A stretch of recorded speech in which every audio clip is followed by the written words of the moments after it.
The firstborn, the first among all, or the Emperor's Angels of Death. The first legion served as the prototype for what the other legions would become, acting as the baseline template for the more specialized ones that followed and as the standard against which all others would be measured. There weren't many differences from the original canon, except for one small detail. Unlike the Angels of the Canon, who lacked a clear purpose or role in the Great Crusade before finding their primarch, in this version, the Emperor gave them a critical mission. They were tasked with eliminating horrific and dangerous threats that could endanger humanity simply by being known. In other words, to eradicate them in secret, without drawing attention. Additionally, they were granted the most powerful and forbidden technologies and weaponry in the Emperor's arsenal. The Dark Angels' mission took them so far that they ended up fighting in the Gal Stars, and it was there that they found their primarch. The primarch Lion L. Johnson and his story on Caliban remained largely unchanged. For those wondering, the lion fell into the forests of Caliban, inhabited by extremely dangerous creatures, some warped by the influence of the warp. He survived until he was found by Luther and the Order of Knights of Caliban. Together, they eradicated or imprisoned all the planet's creatures and united all the knightly orders under the lion's leadership. Shortly after, the Emperor and the First Legion arrived on Caliban. The Lion and his order joined without issue, as it was essentially the same mission they were already undertaking, now extended beyond the stars. This assigned purpose, combined with their secrecy, made the Legion arrogant. They believed themselves superior to others for facing humanity's most dangerous enemies. However, the Lion himself was unaffected by this arrogance. He remained loyal to the Emperor. But how did they turn traitor? Well, while the Dark Angels were fighting in the Gal Stars and lacked access to Caliban to train new space marines, it was decided to recruit from worlds near their campaigns. This enraged and disillusioned Luther. When he returned to Caliban, he found a bleak reality. The world once covered in vast forests was now a desert dotted with hive cities, its minerals and riches completely stripped. And so, Luther ordered Caliban to secede from the Imperium and declare its independence. The silence of Caliban sparked all kinds of investigations, but the most unexpected came from the primarch of the Imperial Fists, Dorn. Instead of declaring war, the Emperor's Praetorian confessed to being a conspirator against the Imperium. Dorn explained that the Chaos Gods had taken notice of Luther's studies of their realm and were highly impressed by his potential. He went on to say that the rebel lion was already underway, and that the presence of the Dark Angels loyal to Luther at Istvan V would be invaluable in crushing those Astartes legions that could not be convinced to join their cause. Although Luther was hesitant to abandon his defenses, Dorn's rebel lion seemed like his only opportunity to rid himself of the Imperium's oppressive yoke. Dorn offered him support in his fight and pointed out that the Lion's campaigns were so deeply entrenched in the Gal Stars that Luther's forces could travel to Istvan and return before the Loyalists even had time to reach Caliban. The offers were tempting, but what finally convinced Luther to join Dorn was the opportunity to stain the Lion's reputation. By going to Istvan, the Dark Angels, all of the Dark Angels, would be seen as traitors and heretics, no matter how much their primarch denied it. Despite the relatively small number of Dark Angels present at Istvan, the Legion carved a bloody toll into the Loyalist forces. When the massacre ended and the survivors spread word of the rebel lion throughout the Imperium, the name Lion L. Johnson was spoken with the same contempt as Robout Guilliman, Ferrus Manus, Vulcan, and Dorn himself. Once their mission was complete, Luther returned to his home world and prepared for the Lion's inevitable arrival. When the Lion finally reached Caliban with a massive fleet, he was greeted with the title the Unforgiven, and the planet's defenses destroyed much of his forces. Despite this, the Lion made it to Luther's location, and the two faced off in single combat. But Luther had been blessed by the 4 Chaos Gods, allowing him to match a primarch in battle. The fight ended when a massive warp rift opened, consuming the planet, and both Lion L. Johnson and his legion were pulled into it. Luther and the Order managed to escape, watching as everything was destroyed and dragged into the warp. Now without a home world, the Dark Angels wandered aimlessly, without purpose, until they encountered the Space Wolves. Expecting a battle, the Dark Angels were surprised to learn that the Wolves had allied with Dorn and pledged themselves to Khorne. During their journey toward Terra, the Dark Angels taught the wolves how to control their rage, channel it toward their enemies, and properly worship their god. Unfortunately for them, they never made it to Terra, but they did learn the outcome of the final confrontation between the Emperor and Dorn. The Emperor won, I think. The news of the siege outcome didn't discourage them, it was received with calm. The Dark Angels knew there were subtler ways to bring down the Emperor. During their travels, they stumbled upon one of the Unforgiven on a backward world. After capturing and interrogating him, they discovered that the portal had been created by the Emperor himself, meant to save his son and his legion by scattering them across time and the galaxy. This revelation reignited a flame within Luther and the Dark Angels, a drive and determination they thought lost. Not only did they now know who had truly caused Caliban's destruction, but they also learned that the Unforgiven were still out there, waiting to be captured and turned away from the Lion. And so began the scourge of the Dark Angels that would last 4 millennia, a constant threat to the Imperium. They struck at strategic and vital locations, only to retreat to hidden worlds and sectors unknown to the Imperium.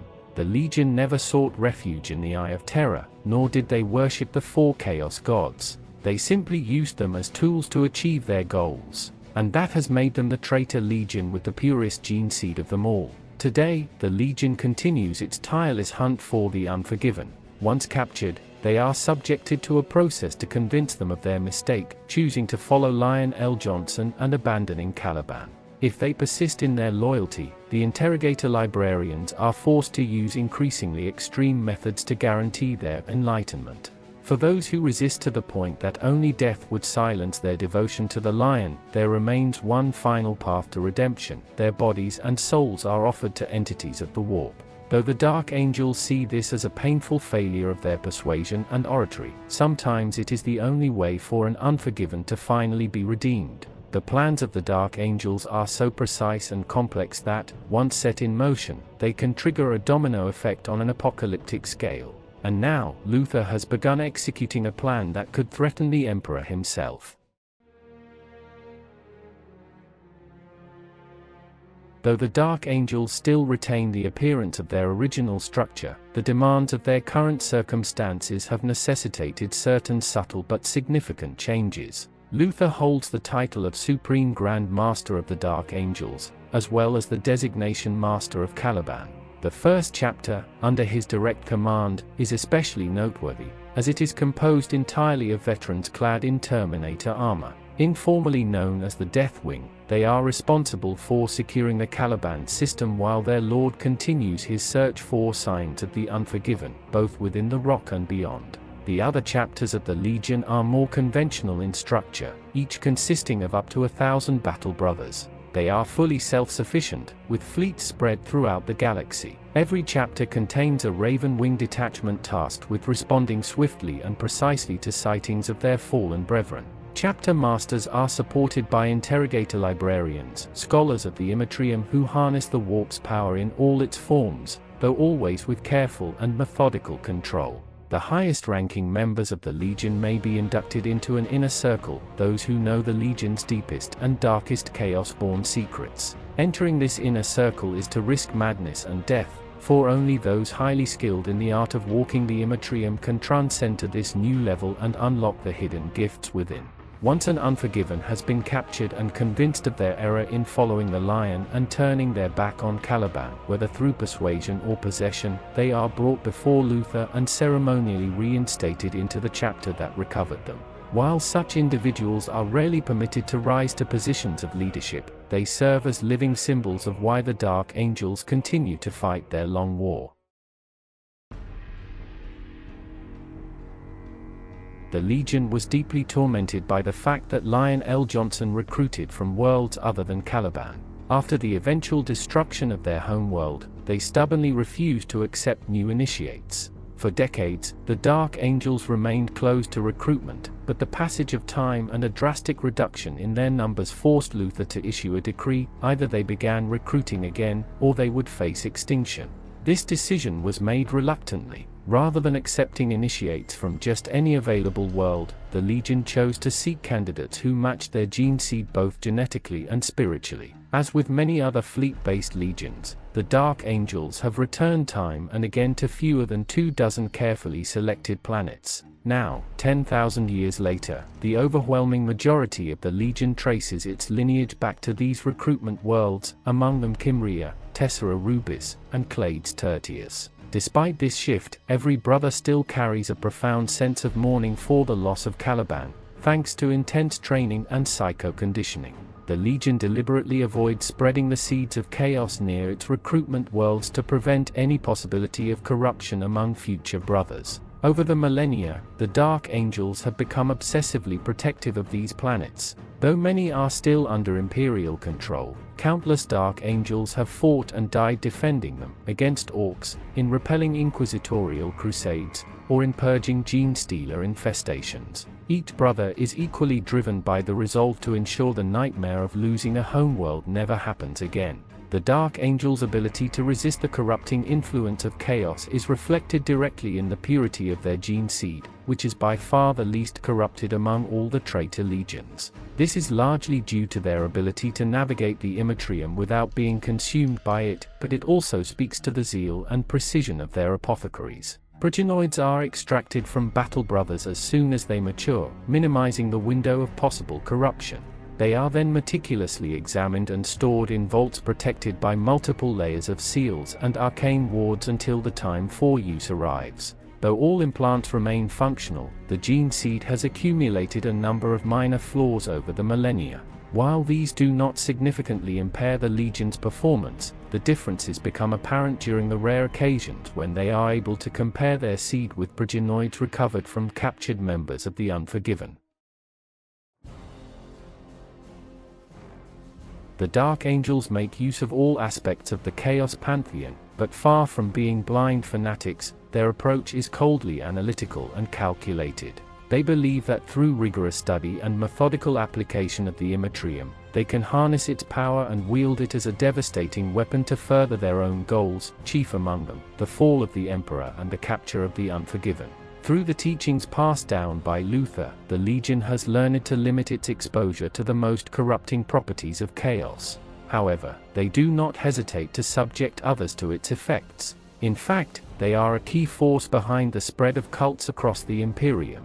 The Legion has also attempted to educate other traitor forces in the practical use of chaos. They've had some success, most notably with the Space Wolves, and also with the Raven Guard, whom they instructed in the ways of Tzeentch after the loss of their Primarch. Other legions, such as the Blood Angels and the Salamanders, have proven less receptive and are even openly hostile toward their philosophies. Though chaos is the means by which the Dark Angels execute their plans, what truly drives them is their endless pursuit of the Unforgiven. Luther's obsession, even as seen by other Chaos Legions, with erasing any trace of their dead Primarch and convincing his former followers of the truth of their cause at any cost, is viewed as a dangerous and even self-destructive distraction.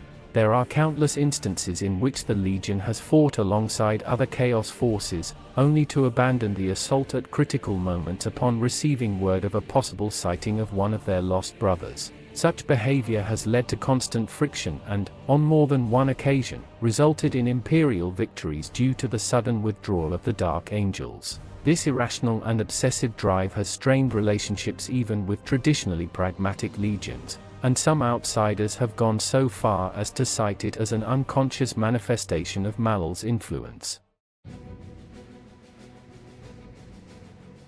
Unlike other Chaos Legions, the Dark Angels' equipment remains up to date across most of their chapters. In addition, they retain a vast cache of forbidden technologies dating back to the days of the Great Crusade and the Heresy, though they rarely use them due to their age and the catastrophic risk should they fail. The exception is the first chapter, under the direct command of Luther. These warriors still wield original weapons and armor from the Great Crusade, including their suits of Terminator armor, worn not only as tools of war but as symbols of their lost legacy on Caliban. As for their combat doctrine, it does not differ significantly from the canonical version. They are a versatile legion, trained in all forms of warfare and capable of adapting to any strategic situation. However, there is one fundamental exception: whenever news of a lost brother surfaces, all operations cease, regardless of their importance, and the Legion does everything in its power to capture him alive. Once secured, They eliminate all witnesses, ensuring that no record remains of the existence of any Dark Angels still loyal to the Emperor. The Dark Angels are considered one of the most dangerous traitor legions of all. While we haven't touched on some secondary topics, there isn't much information available, as their structure, culture, and even combat style don't differ too much from their loyalist counterparts in the canon. So, if you enjoyed this alternate history of the Dark Angels, don't forget to like, subscribe, share, and comment on which other legions or chapters you'd like to learn about in this alternate universe. What happened to Cypher? Well, that's a story for another video.